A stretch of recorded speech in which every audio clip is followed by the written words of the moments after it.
Débat sur les enjeux du blocage des raffineries de Total par les producteurs de colza français. Ils sont enragés contre la bioraffinerie de la Med dans les Bouches-du-Rhône qui va importer de l'huile de palme d'Indonésie ou de Malaisie, pays qui par ailleurs achète du matériel militaire français en rafale. Le gouvernement est-il écologiquement incohérent sur ce dossier? Puis au-delà de cette crise, qu'est-ce qui peut remplacer à terme les énergies fossiles, à part les biocarburants? On en débat après la mise au point de Sandrine Le Calvez. Les agriculteurs ont bloqué raffineries et dépôts de carburant. Pendant plusieurs heures, impossible d'accéder à la bioraffinerie de la Med dans les Bouches-du-Rhône. C'est ici que le groupe Total va utiliser 300 000 tonnes d'huile de palme par an pour fabriquer des biocarburants. Le gouvernement a donné son feu vert, provoquant la colère et l'incompréhension des agriculteurs.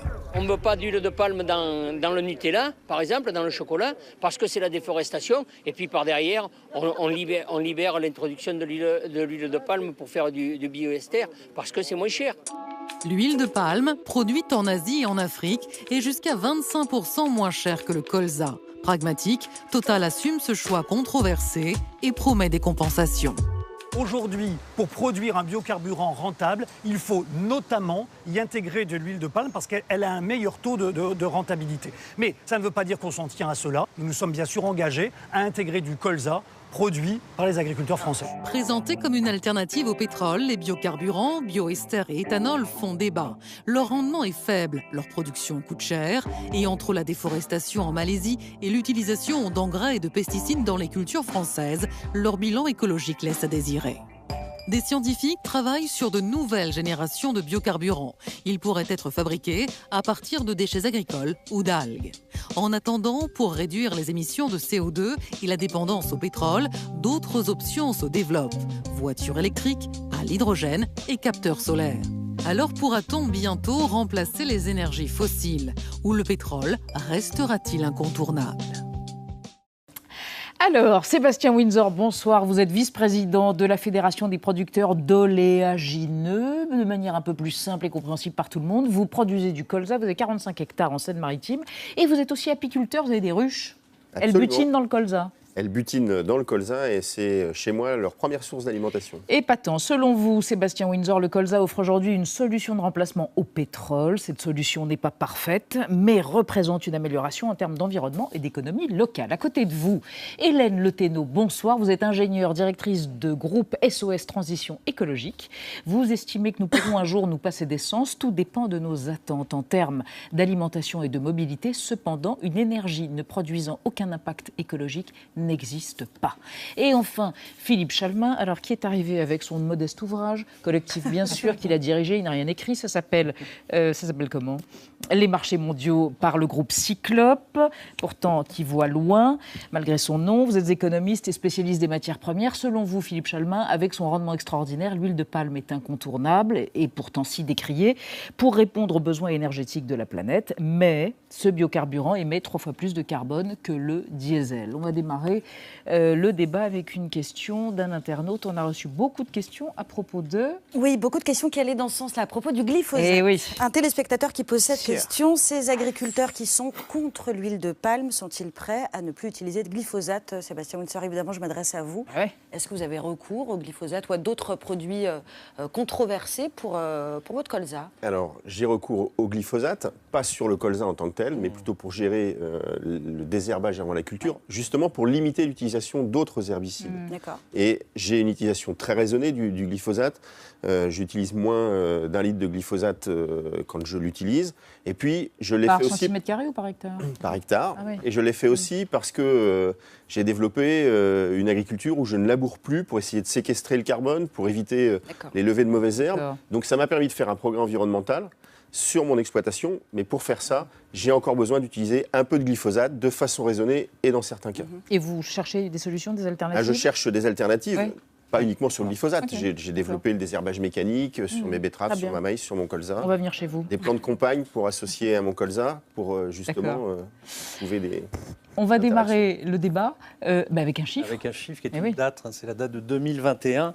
Le Parlement européen a voté la suppression définitive de l'huile de palme dans les biocarburants d'ici à 2021. Vote qui a été contesté par la Commission européenne. Alors Philippe Chalmin, est-ce qu'on n'est pas dans la tartufferie et dans les déclarations d'intention avec ce vote du Parlement européen ? Il y a un peu de tartufferie, comme toujours, les élus, les députés aiment bien se lâcher, surtout sur des sujets sur lesquels ils n'ont pas directement de compétences. Puisque si jamais nous allions vers une interdiction totale de l'huile de palme dans les biocarburants en Europe, ceci déclencherait un certain nombre de réactions de la part des producteurs d'huile de palme, que sont la Malaisie et l'Indonésie. Ceci étant, sur le fond du problème, et à moyen long terme, ne plus avoir d'huile de palme dans les biocarburants ne me paraît pas une absurdité. L'huile de palme, nous en avons besoin. Et quand vous m'avez cité, je citais non pas sur les questions énergétiques, mais sur les questions alimentaires. L'immense avantage de l'huile de palme, c'est que c'est probablement la plante qui a le meilleur rendement d'huile de toutes les plantes oléagineuses, puisque vous produisez 8 tonnes, ou un peu moins de 8 tonnes d'huile de palme à l'hectare, là où le colza ou le soja, on n'en produit que 2 tonnes. Mais l'avantage du colza ou du soja, c'est qu'on produit à la fois de l'huile, mais aussi du tourteau, un aliment protéiné. Ah, alors attends, on va rentrer là, mais juste, Hélène Le Thénault, des avantages de l'huile de palme ? Là, j'entends rentabilité, productivité, etc. Des avantages ? Pas totalement sûr. En fait, ça me donne l'occasion de redire dans des mots simples ce que c'est que les différents types de biocarburants. Absolument. Oui. Donc, il y a ce qu'on appelle plusieurs générations de biocarburants. Les biocarburants de première génération qui sont soit à base filière huile, soit à base de, par exemple, betterave. Ils ont des avantages et des inconvénients tous les deux et pas forcément les mêmes usages. Après, il y a les biocarburants dits de deuxième génération qui sont à base de résidus ligneux, de matières végétales, de déchets verts, etc. Donc déchets agricoles et autres. Voilà. Donc là, les processus sont moins au point aujourd'hui et aujourd'hui, le coût de fabrication ou la capacité à en produire beaucoup n'est pas là. Et puis, il y a la troisième génération à base d'algues. Bon, mais alors, on va y venir. Alors ça, on va y venir après, voilà, sur l'avenir et les alternatives. Et donc, chacun de ces produits a des avantages et des inconvénients. Et en termes d'émissions de gaz à effet de serre, il y a effectivement des tas de rapports qui disent bien que les émissions de gaz à effet de serre par litre produit peuvent être n'importe où entre 4 fois moins qu'un litre d'essence et 3 fois plus qu'un litre d'essence selon les modes de production. Mais quels sont les effets écologiques délétères de l'utilisation de l'huile de palme? Parce que c'est ça qui... La monoculture, déjà, en tant que telle, c'est pas forcément une bonne idée. Donc, c'est vrai qu'avoir spécialisé des régions entières qui, en plus, en général, abritaient autrefois autre chose... Des forêts primaires, dans le cas de la Malaisie et de l'Indonésie. Tout ça se discute, mais quand on veut être dans une production de matières premières intensive, monoculturale, on a des impacts environnementaux majeurs, quoi qu'il arrive. C'est-à-dire qu'il y a eu une dette en capital naturel au départ qui est très importante. Juste, moi je voulais revenir sur le vote européen et dire, en fait, le vote européen, il était dans un contexte où on allait plafonner l'utilisation de biocarburants. Moi, il se trouve que je suis aussi éleveur, j'ai des cochons sur mon exploitation, et si on se dit on plafonne à 7% de biocarburants, la question c'est dans ces 7%, quelle est la part de biocarburants d'origine colza en France et en Europe versus la part de palme? Oui, le palme permet une productivité plus forte, mais juste pas en Europe. Et moi, je livre mon colza à l'usine qui est au pied de chez moi. On fait de l'huile qui est utilisée en biocarburant et pour la moitié, on fait des protéines que je récupère dans mon élevage, des protéines végétales qui me permettent de vendre mes cochons en filière qualité. Sans OGM. Et demain, si on importe de l'huile de palme, je n'aurai plus ces protéines pour nourrir mes animaux. Donc si on comprend bien, et en plus, on fera venir des protéines de très loin. Sébastien Windsor, si on comprend bien, ce n'est pas pour des raisons environnementales ou écologiques que vous protestez, mais pour des raisons de défense de votre secteur, des oléagineux, c'est ça? C'est un mix. La convergence des luttes entre les ONG et la FNSEA, qui est quand même assez inédite, c'est pour des raisons différentes. Je pense que c'est un mix des deux, parce que nous, on a aussi cherché à amener cette culture-là pour amener de la diversité dans nos rotations, pour faire un peu moins de blé, un peu plus de colza, un peu plus de diversité dans nos rotations et régler un certain nombre de problèmes d'un point de vue agronomique pour mettre moins de phyto. Donc, moins de phyto, c'est moins de produits pesticides. Moins de produits pesticides. Donc, dès que on va nous supprimer cette culture-là, on va revenir avec moins de culture dans la rotation. Ça va freiner la mutation de votre... Voilà, et on a amené de la biodiversité. Je le dis, j'ai des abeilles. Le colza, il participe à la nourriture des abeilles pendant un certain temps. Si on ne fait plus de colza, c'est pour moi à la fois un problème économique parce qu'il va falloir que j'importe du soja. Je ne pourrai plus valoriser un produit que le consommateur me demande, qui est du cochon sans OGM, avec une plus-value dans la revente. Très rapidement, Philippe Chalmin, elles marchent, ces énergies, ou à quel terme on pourrait les utiliser de façon efficace? Quelles énergies? Ces nouvelles énergies qu'on utilise, que ce soit le colza, que ce soit... Alors, attendez, je reprends ce que disait ma voisine, c'est-à-dire que vous avez elle marche déjà. Les biocarburants de première génération, vous avez de l'essence produite avec de l'éthanol de betterave, de maïs ou de canne. Vous avez du diesel produit justement avec des huiles de colza. Et à quelle échéance elles pourraient être utilisées en remplacement quasiment? Elles le sont déjà. Elles ne... À mon sens, dans des proportions réduites. Elles n'auront jamais une place aussi déterminante que cela, tout simplement parce qu'il y a un moment où va se poser le problème de savoir si on oriente les productions principalement vers l'alimentation ou vers l'énergie. À mon sens, ce serait une hérésie de ne pas convenir que le principal défi de l'humanité au XXIe siècle, c'est sera l'alimentation. de nourrir des milliards d'hommes. Oui, vous avez raison, et c'est d'ailleurs que la pire... l'on ait des capacités qui permettent justement, dans un certain nombre de cas, d'avoir des débouchés en cas de grande récolte, etc., ça me paraît relativement intéressant. Alors, attendez, on va d'abord passer par, si je puis dire, par le PDG de Total, par Patrick Pouyanné, ou plutôt par son portrait, car on peut dire tout de même qu'il jette un peu d'huile de palme sur le feu. Voici son portrait par Thibault Nolte, on se retrouve bien sûr après.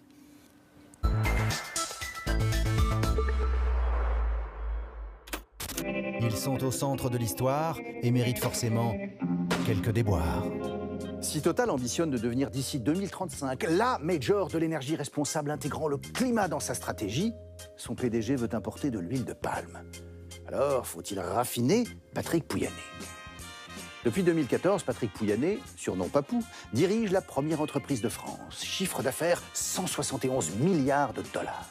Sa stratégie est de préparer l'après-pétrole, c'est-à-dire de transformer Total, pétrolier depuis 1924, en énergéticien tous azimuts. Et au tison le bilan carbone. Pat veut importer de l'huile de palme à Marseille et produire 500 000 tonnes par an de biodiesel, qu'une ONG estime 3 fois plus nocif pour le climat que le diesel fossile. Sans compter les ravages de la culture des palmiers à huile sur les forêts équatoriales primaires d'Asie. Patrick, toi qui es du sud-ouest... Ferme les yeux, imagine que c'est la forêt landaise et que c'est ton père là-bas qui cherche sa chambre. Pourtant, Papou s'est compté. Ascension sociale exponentielle, père aux douanes, mère au PTT, lui, à Polytechnique avec le désormais gratin du CAC 40. Il a même tâté du cabinet ministériel chez Balladur, puis Fillon, avant de succomber au charme d'Edéric en 1997. Patrick, t'avais jamais vu les images de la Moco Cadiz ou de l'Exxon Valdez? Ah, le charme discret de la marée noire. Pour le boulot, Patrick fait le tour du monde des tyrans assis sur de grosses réserves. En famille, il s'offre de petits rendez-vous en terre inconnue, chez les Papous ou les Inuits, où il s'étonne d'entendre la glace craquer. Patrick, qu'est-ce qui t'étonne au juste? Déforestation plus gaz à effet de serre plus particules fines, ça fait combien? Étonnant, un cadre des maths qui trébuche sur une petite équation du premier degré 0. Merci Thibault Nolte. Vincent Trémollet.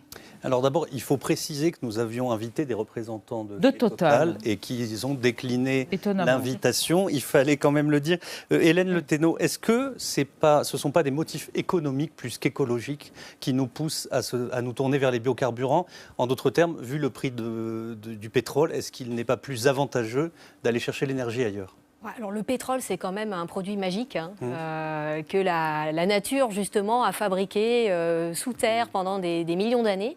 Et donc, c'est extrêmement concentré en énergie, c'est un pouvoir calorifique génial, et c'est très difficile de le remplacer par quelque chose qui a un coût de production énergétique plus faible. Donc, c'est vraiment le produit magique, sauf qu'on aurait peut-être de bonnes raisons de s'en passer. Il y a la question des ressources, il y a la question de l'accessibilité, il y a la question des conflits liés au pétrole, ça ouvre énormément de questions. Donc, les biocarburants, ou les agrocarburants, parce qu'ils ne sont pas bio, mais les agrocarburants, ça peut être un chemin de transition intéressant pour transformer le modèle agricole français. Et c'est là que l'expérience que tu décris à la ferme est intéressante. C'est de dire comment on peut faire cette transformation, en combien d'années pour aller vers quoi? Est-ce qu'on va rester dans les agrocarburants pendant 5 ans, 20 ans, ou est-ce qu'on va aller développer peut-être d'autres formes de couplage entre l'agriculture et l'énergie? Alors on va y revenir, mais on va se concentrer avec vous évidemment sur le...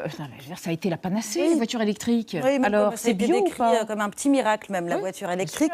Mais pas d'essence et pas de pot d'échappement, ça ne veut pas dire pas de pollution, parce que ces voitures électriques, d'abord, elles émettent des particules fines qui proviennent de l'abrasion des pneus, du frottement sur l'asphalte, du freinage. Et ce n'est pas du tout anecdotique, puisque d'après l'Observatoire de la qualité de l'air, ces émissions, elles représentaient en 2012 41% des particules fines qui étaient émises et générées dans le trafic en région parisienne. Ensuite, et c'est peut-être le plus important, il faut observer le cycle complet de la voiture électrique pour constater qu'in fine, elle n'est pas plus vertueuse qu'une voiture à l'essence ou au diesel, par exemple. Il faut 2 fois plus d'énergie pour construire une voiture électrique qu'une voiture thermique, notamment à cause d'un élément très, très problématique. C'est la fameuse batterie qui équipe ces voitures-là. Elle est constituée grossièrement de nickel, de cobalt, de lithium, de cuivre, de graphite. Ce sont des métaux dont l'extraction est très, très polluante. Et on ne va même pas parler des conditions de travail des mineurs en République démocratique du Congo. Mais on imagine très bien à quoi ça ressemble. Exactement, parce que tout ça, ça avait été démontré par un journaliste qui s'appelle Guillaume Pitron, qu'on avait reçu ici, qui explique qu'avec les voitures électriques, on n'a fait que déplacer, délocaliser notre pollution, où finalement, on ne la voit pas. Philippe Chalmin, est-ce que ça valait le coup, toutes ces incitations financières? Il y en a eu beaucoup en France pour passer à une voiture propre qui finalement ne l'est pas tellement? Non, votre analyse est parfaitement juste. Ma critique, c'est qu'elle est juste aujourd'hui. Or, nous sommes sur des systèmes technologiques qui évoluent de manière extraordinaire. Oui. Aujourd'hui, les voitures électriques, elles fonctionnent effectivement avec des batteries cobalt, lithium. Dans 10 ans, on est déjà en train de se séparer du cobalt. Est-ce que l'on n'arrivera pas à se séparer du lithium? Est-ce qu'il n'y aura pas d'autres innovations derrière, etc. Ça, c'est l'hypothèse optimiste. Voilà. D'autre part, il y a quand même une chose. On nous bassine avec la voiture électrique. Sur 100 millions, un peu moins de 100 millions de voitures vendues dans le monde l'année dernière, de véhicules vendus dans le monde l'année dernière, il y avait 1,2 million seulement, donc 1,2% de voitures électriques, dont la moitié en Chine. Et en Chine, au charbon, donc. Eh bien oui, bonne réponse. 80% de l'électricité produite en Chine, elle est à base de charbon. Mais ailleurs, ça va être le nucléaire. Alors, oui, ici, ça sera le nucléaire. J'ai une petite préférence, je dois l'avouer, pour le nucléaire. Vous aimez bien ça. Parlez-en à votre voisine. Voilà. Mais moi, j'ai une vraie préférence pour les biocarburants qui permettent quand même de gagner 60% de gaz à effet de serre. Appelons-les les agrocarburants. Les agrocarburants, c'est bio. Qui permettent de gagner 60% de gaz à effet de serre. Et quand ils sont utilisés à hauteur de 30%, on sait qu'ils permettent de réduire les particules fines de 40%. Alors, Sébastien Windsor, quid de cette 3e génération où on pourrait utiliser des algues, par exemple? Alors, pour l'instant, on essaye déjà de travailler, ou alors océano-carburants. On essaye déjà, et le monde agricole s'est engagé dedans, à travailler la 2e génération qui utiliserait des fibres. Mais cette 2e génération, on en est au balbutiement. On vient tout juste d'ouvrir un premier outil pour tester quelle matière on pourrait utiliser dedans. Derrière, il va nous falloir 10 ou 15 ans et il va nous falloir les coûts qu'on estime aujourd'hui, 1 milliard par usine à créer demain. Oui, et si on ne va pas jusqu'au bout du biocarburant de première génération, des agrocarburants de première génération, personne n'acceptera d'aller financer des usines nouvelles alors qu'on n'a pas rentabilisé les premières. Et quand même, aux États-Unis, la production d'éthanol cellulosique, donc à partir de déchets agricoles et forestiers, commence à décoller. Le grand problème... Moi, j'étais sur les diesels, en fait. Voilà. Non, mais moi, sur les éthanols. Terminez votre phrase et mais ensuite... le grand problème, c'est qu'il faut que ces déchets, on les réunisse. Donc se pose tout bêtement un problème de transport et de logistique. Il y a mieux, il y a une idée de solution que certains sont en train d'expérimenter. Donc il y a un producteur français indépendant d'énergie renouvelable, le plus gros, qui s'appelle Aquo Énergie. En général, personne ne le connaît. Ils sont en train de faire un projet pilote qui couple de la production d'hydrogène de sources solaires pour faire rouler des voitures à hydrogène. Voilà. Et ça se fait sur les fermes Agri-Énergie. Vous lui tendez une perche. Monsieur Nicolas Hulot, le ministre de la Transition écologique, qui a présenté le 30 mai à l'Assemblée nationale son plan hydrogène. On le regarde et on en parle. L'hydrogène, s'il est produit à base de renouvelables, peut contribuer à la mobilité sans émission. Des trains, des flottes de camions, des flottes municipales, des bus, permettant ainsi d'apporter une réponse aux problèmes de qualité de l'air. J'ai décidé de mobiliser 100 millions d'euros pour accompagner les premiers déploiements de ces technologies de production et de transport dans les territoires. Alors Philippe Chalmin, on aura des taxis à l'hydrogène en 2020 ? Mais il y en a déjà à Paris. Il y en a déjà dans les grandes villes. Le grand défaut de nos débats, c'est de parler de demain avec la vision des technologies d'aujourd'hui. Il est évident que l'hydrogène peut offrir des potentialités énormes. Ceci étant, il me semble me souvenir, vous parliez du cobalt et du lithium, que l'hydrogène, il y aurait une assez forte consommation de platine et que la flotte automobile mondiale à l'hydrogène, ça utiliserait en un coup toutes les réserves. Vous corroborez, Hélène Thénault, vous corroborez? Alors quel est le vrai biocarburant? Il n'y a pas d'énergie verte. La meilleure énergie, c'est celle qu'on ne dépense pas. Donc, pédaler sur un vélo. Donc, c'est le changement d'habitude de consommation. À changer les habitudes de consommation et l'aménagement du territoire et privilégier une agriculture locale vivrière plutôt que des longues distances sur l'ensemble des produits de consommation. Et puis, ça pose la question de est-ce qu'on aura les moyens pour innover avec ces technologies dans un monde de ressources rares? Et ça, je n'ai pas la réponse. Mais moi, j'entends et je dis par contre, aujourd'hui, il y a quand même encore un certain nombre de cas où on ne sait pas se passer des carburants liquides. Et en attendant, je trouve que les agrocarburants issus du colza ou de la betterave offrent une alternative intéressante en attendant qu'on ait développé d'autres modèles. Et donc, il ne faut pas les tuer tout de suite en important du palme. Donc, le bras de fer, ce que vous dites, c'est que le bras de fer va durer. Je ne sais pas si le bras de fer va durer. On va... Ils trouveront et ils vont discuter. Le colza a quand même un avantage dont on n'a pas assez parlé. Je ne sais pas ce qu'il vous faut. Parler des avantages du colza. Il a cet avantage d'être, quand vous triturez une graine de colza, vous avez 40% d'huile, vous avez 60% de tourteau. Et effectivement, pour nos concitoyens qui n'aiment pas les OGM, ça leur permettra d'avoir des animaux, des porcs et des poulets qui auront mangé du tourteau de colza. C'est des protéines, ça? C'est des protéines végétales. Et on sait que il y a un peu moins de protéines que dans le tourteau de soja, mais c'est plus riche en acides aminés. Oui, c'est voilà, mais on est de toute façon sur une vraie source de protéines végétales dont on sait qu'on sera en difficulté en 2030 d'alimenter la totalité de la population en termes de protéines végétales. Donc on a intérêt à continuer à développer cette agriculture qui certes produit des agrocarburants et qui sont utilisés en local, mais qui surtout répond à un élevage qui est juste à côté. Moi, le colza, il fait 20 km pour aller à l'usine, les protéines, elles reviennent chez moi. À 20 km, c'est quand même autre chose que d'avoir importé du soja OGM qui a fait 10 000 km. Très bien, merci à vous trois. Dans un instant, 28 minutes, la suite, avec messieurs Maudu et Saltiel, cap à l'Est, avec d'abord l'histoire de Pulau Sentosa, cette île